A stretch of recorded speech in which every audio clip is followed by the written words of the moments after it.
Hello friends, आपका स्वागत है हमारे चैनल में। आज हम एक एपिक और कंट्रोवर्शियल कहानी जानने जा रहे हैं, कैसे यूएस ने अमेरिका को चुराया। ये सिर्फ एक हिस्ट्री नहीं बल्कि नेटिव अमेरिकन के वाइब्रेंट कल्चर से लेकर यूनाइटेड स्टेट के बनने और दुनिया का सुपर पावर बनने का पूरा सफर है। लेकिन इसके पीछे छुपे हैं लैंड डिस्प्यूट का गेम, ब्रोकन ट्रीटीज और ग्लोबल पावर के छुपे मूव्स, नेटिव ट्राइब्स के स्ट्रगल, अमेरिकन रेवोल्यूशन और मॉडर्न डिबेट, सब कुछ इसमें है।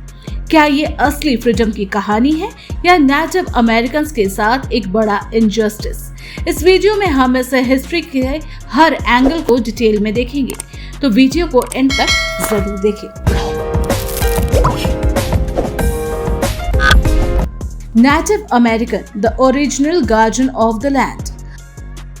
अमेरिका की कहानी शुरू होती है हजारों साल पहले, जब नेटिव अमेरिकन इस जमीन पर असली रखवाली करते थे। आर्कियोलॉजिस्ट कहते हैं कि 15,000 से 20,000 साल पहले ट्राइब्स जैसे चिरोकी, नावाजो, इरोक्योज और लकोटा यहाँ सेटल हुए। उनके पास कॉम्प्लेक्स सोसाइटीज थी, एग्रीकल्चर, ट्रेड रूट और गवर्नमेंट सिस्टम।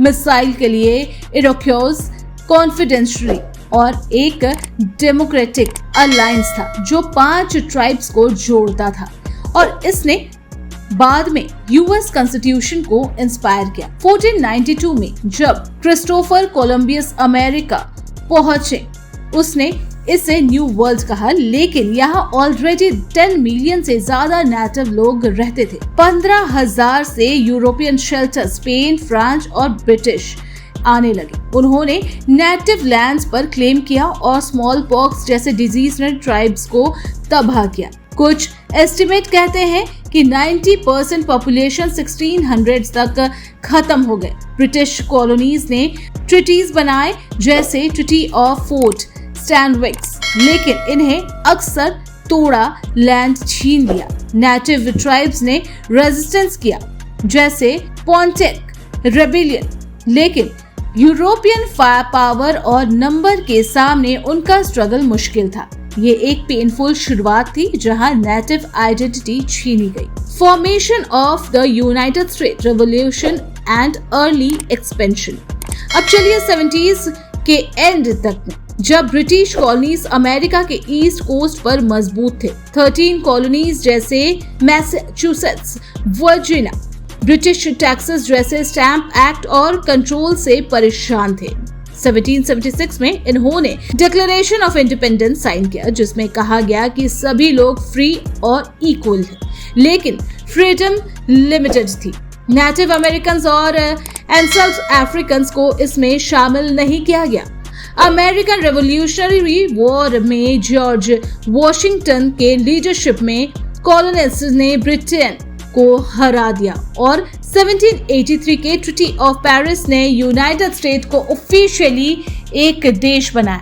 1787 में कॉन्स्टिट्यूशन ने एक स्ट्रॉन्ग फेडरल सिस्टम दिया, लेकिन नेटिव ट्राइब्स के लिए ये एक और चैलेंज था। न्यू नेशन ने वेस्टवर्ड एक्सपेंशन शुरू किया। लुसियाना परचेज ने फ्रांस से 15 मिलियन में बड़ा लैंड खरीदा, लेकिन ये नेटिव लैंड पर ही हुआ। इंडिया रिमूवल एक्ट और ट्रायल ऑफ टीयर्स ने चिरोकी, चोकटा और दूसरे ट्राइब्स को फोर्सिबली ओक्लाहोमा के रिजर्वेशंस में भेजा, जहां हजारों ने अपनी जान गंवाई। ये यूएस के लिए एक नई शुरुआत थी, लेकिन नेटिव अमेरिकन के लिए एक बड़ा loss. Expansions and internal struggles. 19th century में यूएस ने अपने साइज और पावर तेजी से बढ़ाया। मैनिफेस्ट डेस्टिनी के आइडिया ने कहा कि यूएस का डेस्टिनी है पूरे कॉन्टिनेंट को कवर करना। मैक्सिकन अमेरिकन वॉर ने मैक्सिको से कैलिफोर्निया, टेक्सास और साउथ वेस्ट छीन लिया, डबलिंग यूएस का साइज। लेकिन ये एक्सपेंशन नेटिव ट्राइब्स और मैक्सिकन कम्युनिटीज के लैंड पर ही हुआ। इस दौरान स्लेवरी एक बड़ा इशू था। साउथ स्टेट ने अफ्रीकन सेल्व्स को प्लांटेशन पर रखा, जबकि नॉर्थ ने एबोलिशनिस्ट के अगेंस्ट थे। सिविल वॉर ने यूएस को डिवाइड किया। प्रेसिडेंट अब्राहम लिंकन ने यूनियन को सेव किया और स्लेवरी खत्म की, लेकिन 6 लाख लाइव्स के कॉस्ट पर। पोस्ट सिविल वॉर रिकंस्ट्रक्शन ने ब्लैक अमेरिकन के लिए थोड़ी इक्वलिटी लाने की कोशिश की, लेकिन जिम क्रो लॉज ने सेग्रीगेशन वापस लिया। नेटिव अमेरिकन के लिए डॉस एक्ट ने उनके कम्युनल लैंड को इंडिविजुअली प्लॉट में बांट दिया और ज्यादा लैंड छीना। ये पीरियड यूएस के ग्रोथ का था, लेकिन इसे नेटिव और माइनॉरिटी कम्युनिटीज के साथ डीप इनजस्टिस जोड़े। Rise to super power, global dominance and legacy. 20th century में यूएस दुनिया के सुपर पावर बने। इंडस्ट्रियल रेवोल्यूशन ने यूएस को मैन्युफैक्चरिंग जायंट बनाया। स्टील, रेल रोड्स और ऑटोमोबाइल्स ने इकोनॉमी को स्काई रॉकेट किया। वर्ल्ड वॉर 1 में यूएस ने अलाइड पावर के लिए डेसिव रोल रखा और वर्ल्ड वॉर 2 ने यूएस को अल्टीमेट पावर बनाया। WWII के बाद यूरोप और एशिया रिकवर कर रहे थे, लेकिन यूएस के पास एटॉमिक बॉम्ब, 4 ट्रिलियन जीडीपी और ग्लोबल मिलिट्री बेस थे। कोल्ड वॉर में यूएस ने सोवियत यूनियन के साथ स्पेस रेस, आर्म रेस और आइडियोलॉजिकल वॉर लड़ी।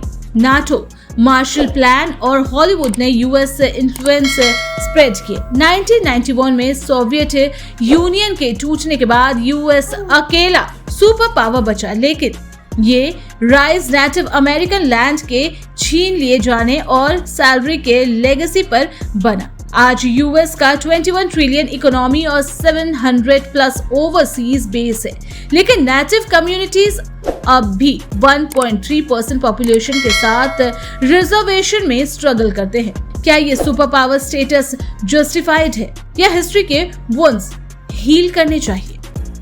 The stole narrative, modern reflection. तो क्या यूएस ने अमेरिका चुराया? नेटिव अमेरिकन एक्टिविस्ट और हिस्टोरियंस कहते हैं कि 500 plus broken treaties, forced displacement और कल्चरल इंश्योर इसका प्रूफ है। लैंड बैक मूवमेंट आज नेटिव ट्राइब्स के एंसेस्ट्रल लैंड वापस मांगता है और 2024 में यूएस गवर्नमेंट ने नेटिव हेरिटेज के लिए फॉर्मल अपॉलॉजीज डिस्कस किए, लेकिन यूएस का पर्सपेक्टिव अलग है। वो इसे नेशन बिल्डिंग के फॉर्म में देखते हैं, जहां एक्सपेंशन एक नेचुरल प्रोसेस था। दोनों साइड के आर्ग्यूमेंट्स के बावजूद यूएस आज दुनिया का लीडर है, इकोनॉमिकली, मिलिट्री और कल्चरली, लेकिन ये हिस्ट्री एक सवाल छोड़ती है।